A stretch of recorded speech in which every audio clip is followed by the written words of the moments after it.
अब आप भला सोचो, आप भी किसी की माँ हो, उस माँ पर क्या बीती होगी जिसने 9 माह तक अपने गर्भ में किसी शिशु को रखा, पाल पोस करके उसको इतना बड़ा किया और अंत में उसका साथ उसको छोड़ना पड़ गया।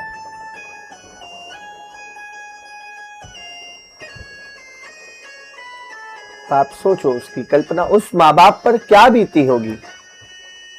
कहते हैं ना, बच्चे बड़ी सहजता से अपने माँ बाप को ये कह देते हैं कि भैया तुमने क्या किया। हमारी आयु बहुत बड़ी नहीं है, पर हमारा अनुभव बहुत बड़ा है। हम रोज ऐसे माता पिता को देखते हैं जो अपनी संतान से दुखी हैं। हमारा निवेदन है भैया, अगर आप किसी के संतान हो, आपके माता पिता हैं, तो हाथ जोड़ करके विनती है कि उनका दिल मत दुखाओ। इस संसार में सब कुछ करना, पर यदि माँ बाप का दिल दुख गया तो इस संसार में आप कभी उन्नति नहीं कर सकते।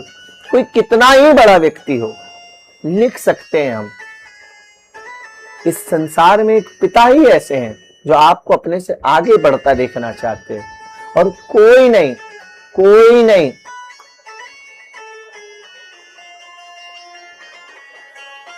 जो आपको अपने से आगे बढ़ता देखना चाहे, ऐसा कोई नहीं।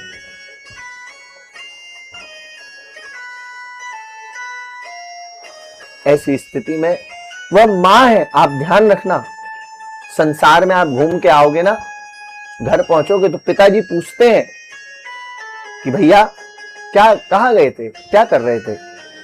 पत्नी पूछती है, आज आप सुबह से नाथ गए थे, क्या कमाए, क्या लाए, क्या किया आपने दिन भर। बच्चे पूछेंगे, पिताजी आज हमारे लिए क्या लेके आए।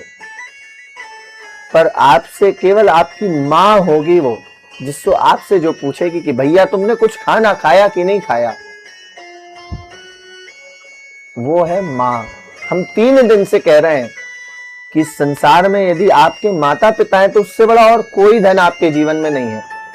इससे बड़ा और कोई धन हो ही नहीं सकता। आप सबसे बड़े धनवान हैं, सबसे बड़े। इसलिए हाथ जोड़ करके निवेदन है कि जब तक वो मूर्ति आपके घर में विद्वान है, वो साक्षात भगवान मंदिर में है। आज कहीं जाने की आवश्यकता नहीं है। यदि वह मां ना होती, वो मां है हमारी पहली गुरु, जिसने हमें यह बताया कि भैया ये तुम्हारे पिताजी हैं। नहीं तो हम और आप तो अपने पिता को भी नहीं पहचानते। उन माता पिता ने आपको बताया कि भैया ये द्वारकानाथ है, भैया ये कृष्ण है, ये पुरुषोत्तम है, ये नारायण है, ये ब्रह्मा है, ये शिव है। और आज हम उनसे कह देते हैं कि तुम क्या जानोगे, तुमको क्या पता। अरे भैया, उसने तुमको पैदा किया है, उसको सब पता है। कहते ना, सबसे बड़े होते हैं रवि, सूर्य। ऐसा धरती पर कोई स्थान नहीं जहां सूर्य ना पहुंचे।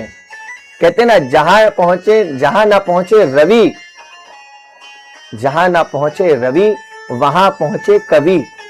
जहां सूर्य की सोच, जहां सूर्य नहीं पहुंच सकते वहां कवि पहुंचता है। और जिस स्थान पर जहां ना पहुंचे रवि कवि, वहां पहुंचे अनुभवी।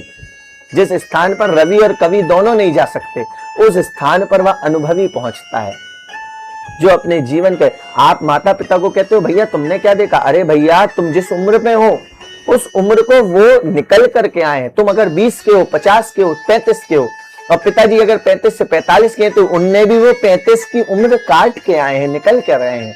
उन्होंने तुमसे 10 साल ज्यादा अनुभव है, और अनुभवी व्यक्ति का अनुभव बोलता है। हमारा अनुभव बहुत बड़ा है, हमारा तजुर्बा आप सबसे बहुत बड़ा है। क्यों? क्योंकि हमने बहुत छोटी आयु में लोगों को देख लिया। इसीलिए आज हम आपसे कुछ कदम आगे। कहते ना, दोस्ती करना है तो बुजुर्गों की करो। बुजुर्ग हमारी पाठशाला है। आज आपको एक छोटी सी कथा सुनाते हैं, जो जिस घर